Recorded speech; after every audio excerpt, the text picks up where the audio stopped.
দেখো বন্ধুরা, দিনের বেলা তো খেলা করে জুতো নিয়ে, এই দেখো সন্ধ্যার সময় এখনো কি করছে দেখো। রাত্র হয়ে গেছে তাও দেখো ঘরে ঢুকে এই যে পাপোশ নিয়ে খেলছে আর কি করছে। একবার টুলটাকে কামড়াচ্ছে, একবার পাপোশটাকে কামড়াচ্ছে, কি করছে না করছে দেখো ওর অবস্থা।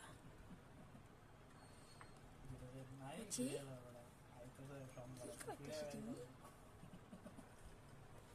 দেখেছো? দেখো দেখো তার কাণ্ড দেখো, কেমন করছে। পাপোশটাকে নিয়ে ছিঁড়েই ফেলবে মনে হচ্ছে। তার অবস্থা দেখো কি কি করছে।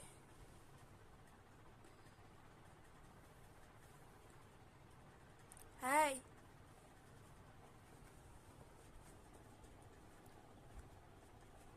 দেখো তো তার অবস্থা দেখো কি করছে কি।